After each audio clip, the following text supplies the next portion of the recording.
You're watching the Sports and Political channel of LB. If you're not subscribing to this channel, make sure you hit the subscribe button, hit the like button, and share these videos on your social media platforms. Let's get down to business. So, we all know about the trade that sent Bradley Beal from the Washington Wizards over to the Phoenix Suns. And with that, between the four aforementioned individuals, Devin Booker, Kevin Durant, Bradley Beal, and DeAndre Ayton, just those four players alone, $163 million just on those four players alone. So it's pretty safe to say that the Phoenix Suns will be going dumpster diving to fill up their roster. Now, I will have to say this is contingent on them keeping DeAndre Ayton because there was talk about them possibly trading away DeAndre Ayton.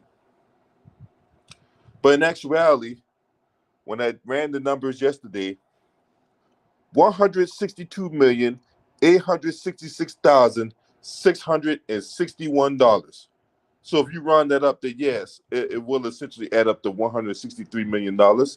But in actuality, it's 162,866,661 between these four players right here.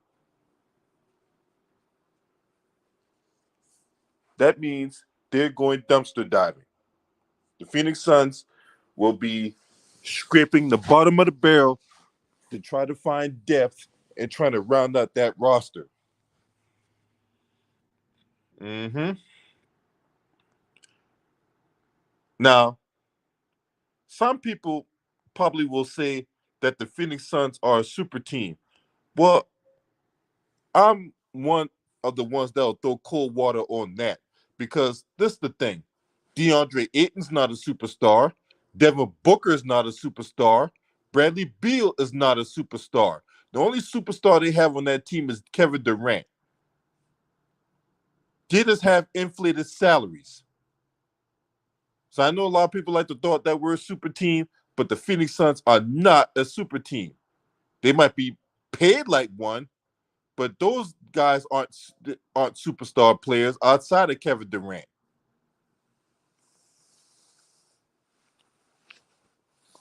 They're B minus players getting A plus money. I'm just gonna keep it 100 with you. All right.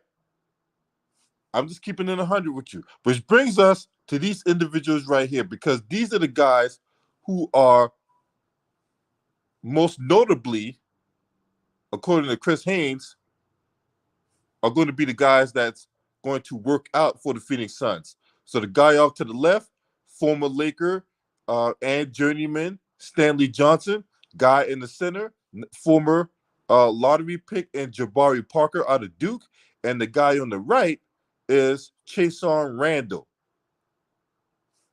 Those are most notably some of the guys that's going to be working out for the Phoenix Suns, and they're going to be getting real cheap veteran minimum deals and possibly an expanded role on the Phoenix Suns to round out that roster.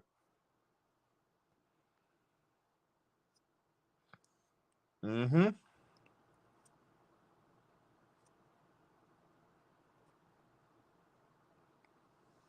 Now, the full list hasn't been released yet, so there might be more people that either were former lottery picks or guys who are journeymen. They might bring in an overseas guy. We don't know who are the full list of participants yet. Now, Chason Randall was previously signed to the Suns ahead of training camp in 2021. He was released by the Suns when they made final cuts before the season began in 2021. And to also note, Stanley Johnson was also a former lottery pick for the Detroit Pistons.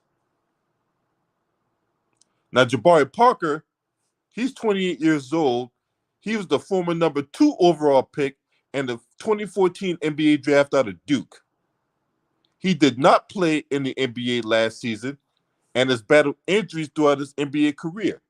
Now, one thing about Jabari Parker, he is a very capable scorer. The problem was the dude just couldn't stay healthy. His most recent stint came with the Boston Celtics in 21 and 22, and he has not averaged double-figure points since 2019-2020, although for his career, he has averaged close to 15 points a game, about 14.7 to be exact. Stanley Johnson, 27 years old, was the former number 8 overall pick in the 2015 NBA draft out of Arizona. He has career averages of 6.2 points, 3.1 rebounds, and 1.5 assists. He spent 2022 and 23 with the San Antonio Spurs, where he appeared in 30 games, putting up just close to 6 points a game.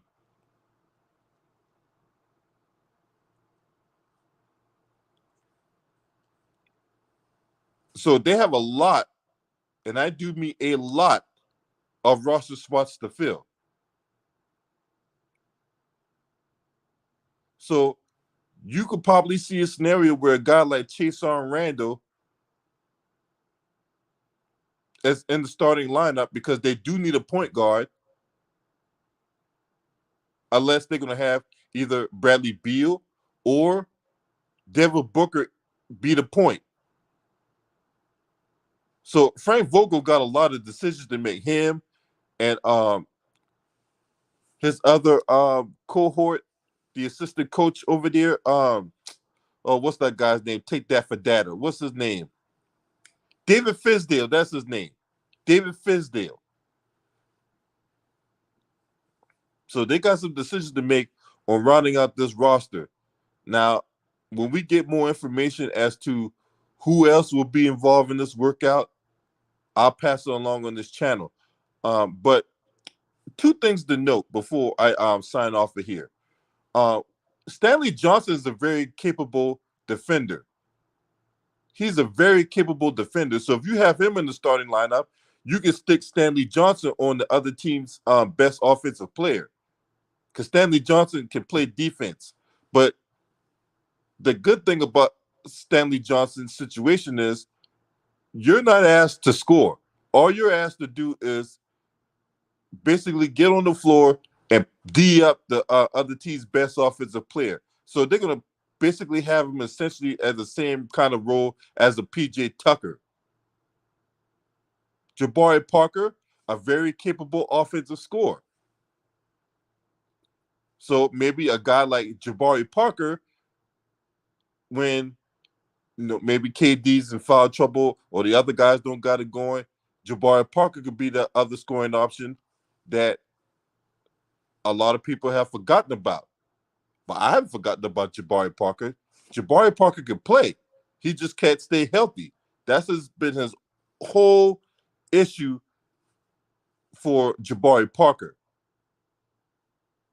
So we'll see what happens with this roster and what decisions they make in filling out this roster. But it's pretty clear that the owner, Matt Ishbia, is trying to win now. He is trying to win now. So he's willing to do whatever he has to as far as like bringing in big name players or whatever, or trying to find that diamond in the rough to try to win now.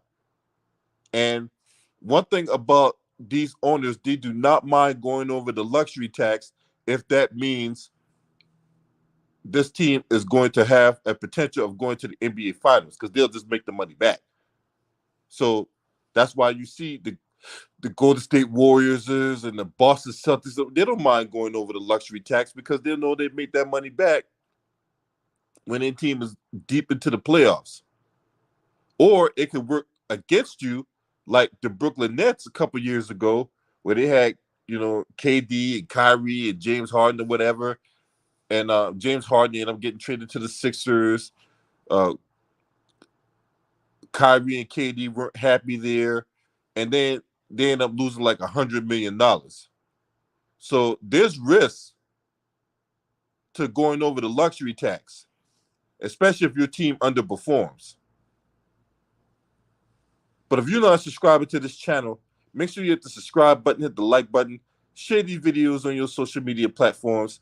Last but definitely not least, shouts out to the mighty Lions Den basketball community. This your man. Scream at me. Hurt!